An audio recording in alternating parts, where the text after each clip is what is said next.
G'day ladies and gents, and welcome to DCS World. Today we'll be taking a look at the BAE Systems Hawk T.1a module by VEAO Simulations. The Hawk is a British single-engine jet-powered advanced trainer aircraft currently in service in 18 countries including Australia.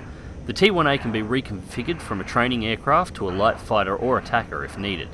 Today we'll be looking at the Hawk's engine startup procedures, handling characteristics and recommended control setups, along with air-to-air weapons activation and deployment. So let's begin. The engine startup procedures on the Hawk are actually quite simple. The first switch you're looking for is the ignition switch, forward on the left hand side panel just ahead of the throttle. Left click once to activate this switch. Next move to the power system switches on the bottom left hand side of the control console behind the throttle. You're looking for battery 1 and 2. Again, a simple left click on each of these switches will activate them. Next move to the main control console. You'll notice two flashing red lights. These are your warning lights on engine start. Both of these lights are also switches. A simple left click to either of these lights will disable your warning lights. The next step is to activate the cabin air conditioning and pressurization controls. You'll find these on the right hand side console midway down. First, let's activate the air conditioning controls. A simple right click through to normal on this control will activate it. Once the air conditioning has been activated, activate the oxygen controls by left clicking once on the oxygen control gauge until it reads to on. Once this has been completed, check the blinker on the dashboard to make sure oxygen is being fed into the cockpit. With the oxygen systems activated, it's time to close up the canopy. Left clicking once on the control handle or pressing Ctrl C will close the canopy. Once the canopy is closed, we'll lock it down. Left click once on the canopy close handle and then click the locking pin just behind it to lock the canopy in place. With the canopy locked in place, it's time to start the engine proper. First things first, the LP fuel cock control in the back left hand side behind the control console. One left click to the handle till it is set to the on position will open the fuel valves to the engine. Next, look for the engine start switch next to the battery switches. One single left click till it reads in the on position. And finally, activate the fuel pumps by left clicking the fuel pump switch. It sits right next to the battery start switches on the lower left hand side of the console. With these systems activated, we're now ready to start the engines proper. Press and hold the engine start relight button on the keyboard for 15 to 20 seconds. By default, this key combination is left control, left shift and S. While doing so, pay careful attention to the GTS light above the engine RPMs on the right hand side of the main console. You're waiting for this light to turn green. As you can see, the GTS light has turned green as indicated on the right hand side dashboard. I'll zoom in here so you can get a closer look. This means the engine is now ready for start. A simple left click on the engine start button to the start position will begin engine spooling, and you can hear in the background the engine beginning to run up. Once again, look back to the main console, and this time you're looking at the engine RPM gauge and you're waiting for it to pass between 15 and 20% of engine spooling. At this point, look over to the main throttle and click the throttle lock that sits above the throttle. At this point, we are almost ready for taxi and takeoff. There is just one final thing. On the bottom right hand side of the main control console underneath the RPM gauges, you will see the aircraft warning light panel. As the engine spools up and all of the aircraft's hydraulic systems come up to pressure, these lights will flick out one at a time, all except one, hydraulic 2. Due to the way the Hawk's engine system starts, the second hydraulic system does not come online automatically. If you look back over to the left hand side controls console just ahead of where the throttle is, you'll see the gauges for hydraulic pressures as well as a hydraulic 2 reset button. Click this once and you'll see the second hydraulic system come up to pressure. Once the hydraulic systems are up to pressure, just recheck the warning panel and make sure the hydraulic 2 warning light has gone out. If it has, at this point, the Hawk is ready to fly.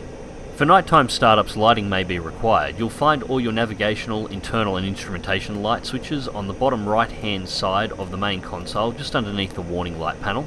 All lighting switches are clearly marked and a simple left click will activate or disable these switches as needed.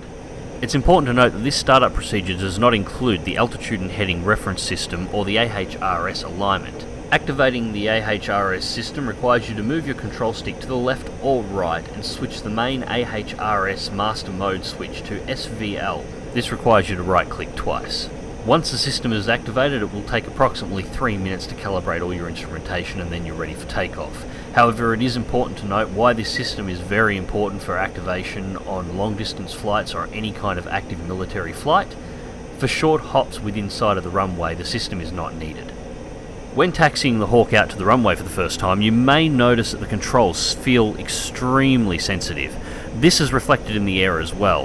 Why this is personal preference, I did find that going into my control configurations and reducing my joystick sensitivity by reducing the curvature so that the first half of my joystick control movement was relatively flat did help immensely with this. This first takeoff will be with the controls at their default sensitivities. You'll notice there's a substantial drift as the aircraft gets up to speed that I had quite a lot of difficulty correcting due to the overly sensitive nature of the controls. While flattening out your joystick's curvature for the first 50% of joystick movement will allow for more control, I do not recommend reducing the maximum value for control movement below defaults. Doing so will cause the Hawk to suffer a significant loss in handling and overall manoeuvrability. During takeoff, I also recommend you apply slight negative elevator as you're accelerating down the runway. The Hawk has a tendency to lift its nose before the aircraft is at takeoff speeds, and this can accelerate the drift. Other than these minor issues with sensitivity, you will find the Hawk is one of the easiest aircraft in DCS to take off and land. Once in the air, you'll find out why the Hawk is used by so many aerobatics teams all over the world. With the Rolls-Royce 151 turbofan pushing out over 6,000 pounds or 27 kilonewtons of thrust, on an airframe with an empty weight of only 3,647 kilograms, the Hawk accelerates extremely quickly. With a sustained climb rate of 47 meters a second or 9,300 feet a minute, it's quick to get to altitude also. The Hawk has a maximum level flight speed of 1,028 kilometers an hour and a service range of 2,520 kilometers. It is worth saying, however, that while these stats are quite impressive for an aircraft that is designed as a trainer, experienced DCS pilots may find these stats rather lacking in comparison to some of the more advanced military aircraft that have been available within DCS. Next up, we switch runways to an active combat environment. 4 Russian-built Su-25s are currently on approach to this runway, ready to attack ground targets within the area. So let's prepare the Hawk for air-to-air combat. So the first step to arming the Hawk's weapon systems is on the right-hand side of the reflector sight. Right-clicking on the small keyhole at this location will insert the weapon's armament key. A second right-click will unlock the system, and a third right-click will activate the weapon systems to live. After this, move to the upper left-hand side of the main control console. Left-clicking the port and starboard switches will activate power to the pylons. Left-click the weapon select dial once to activate pylon 1, and then left-click the gun armament switch to on in order to power the main cannon. From this point, looking slightly to the left brings you to the missile system's armament and control console. One left click on the top switch will activate missiles to scan mode, one left click on the bottom switch will activate the cooling systems to on. From this point, unhitch your safety covers and turn your dial for your missile lock tone up to maximum. Looking back up to your reflector sight, you'll now see that it is on and live. Now, while I did activate the missiles to scan mode in this weapon startup sequence, it is worth noting that this is not needed and in some situations would not be recommended until you are ready to fire a missile. Activating the cooling system, however, is required as the missile systems take 3 minutes of cooling before they are ready to fire. It is also worth noting that while I did turn up the missile lock tone volume, at this time the Hawk T.1a module does not have a lock tone for missiles. Successful missile lock is only shown via a green indicator light on the missile control panel.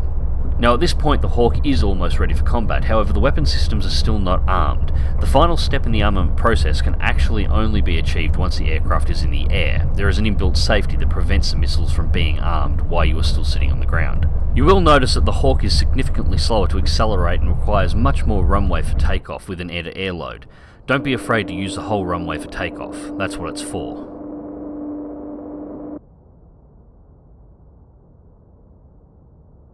So now, having cleared the runway and retracted the landing gear, we can finally complete the final step in arming the Hawk's weapons.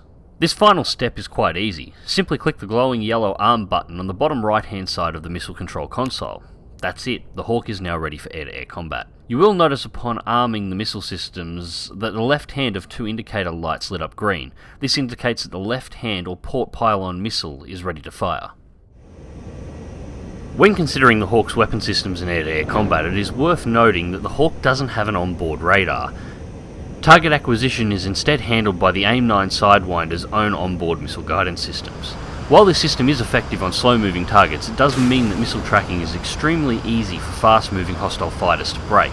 As a result, I would consider the air-to-air missiles to be a secondary armament on the Hawk. The lack of radar also means that the location and engagement of hostile aircraft is reliant entirely on the pilot. Pilots used to more modern air superiority fighters may find that this takes some getting used to. However, pilots of modules such as the F-86 Sabre and the MiG-15 Biz should feel right at home, as the aircraft fights in a much similar manner. The Hawk's subsonic speeds but extremely nimble flight characteristics makes the aircraft very proficient at extreme low altitude fighting and defensive ground forces. Primary targets should be slow-moving, heavily laden ground attackers such as the Su-25 Frogfoot, ground attack helicopters and troop transports. Fighting at extremely low altitudes has a secondary advantage. Low altitude flight makes it difficult for vastly superior fighters to be able to attain lock and engage the Hawk with missiles. Effective engagement will require hostile fighters to drop altitude and engage at a much closer range for missile or gun kills. As the Hawk excels at low altitude close range subsonic fights, this can level the playing field against much more advanced aircraft such as the Su-27. It is also worth remembering that ground attack aircraft such as the Su-25 can carry a heavy air-to-air combat load as personal defence against interceptors or as escorts for other Su-25s loaded for ground attack. In these situations, keeping the Hawk at low altitudes will render most of these offensive armaments ineffective, allowing you to pick off these hostiles at will.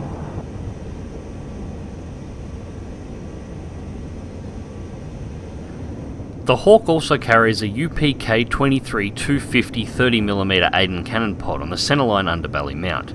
This cannon features a high rate of fire with high velocity rounds and is extremely effective against hostile aircraft. The cannon does require that the Hawk pilot get to close range to engage targets. However, as the Hawk pilot should be focusing on low altitude, slow moving targets coupled with the Hawk's excellent low altitude performance, getting the cannon on target should be of little issue. The 30mm cannon pod does suffer from limited ammunition, so careful aim and trigger discipline is a must. I would recommend some time in single player mode to refine your aim before attempting to take the Hawk into a multiplayer environment. Landing the Hawk is almost as easy as taking off. Simply deploy air brake to decelerate to around 300 km per hour or at around 1.5 to 2 km out at no more than 1,000 feet. Deploy landing gear and maintain around 40% throttle during descent. Flaps are recommended, however the Hawk will land easy enough without them, providing all ordnance has been expended during the mission. It is worth noting if you are going to attempt a high-speed approach that the air brake will automatically retract on gear deployment. This is a safety measure as the Hawk's air brake deploys from the underbelly of the aircraft near the tail and would strike the ground during your flare if extended. Once you have safely touched down, apply the wheel brakes to decelerate to taxi speeds. Wheel brakes are assigned to the W key by default. Taxiing the Hawk after landing should be as easy as before taking off. If the aircraft is showing any signs of dragging or handling issues on the ground, it is possible the aircraft may have suffered damage to the landing systems in battle. Check your warning lights and hydraulic pressures in the cockpit. If there are no warning lights and hydraulic pressure is good, you have likely suffered a tyre blowout on landing. Once clear of the runway, head back to the lot for aircraft shutdown.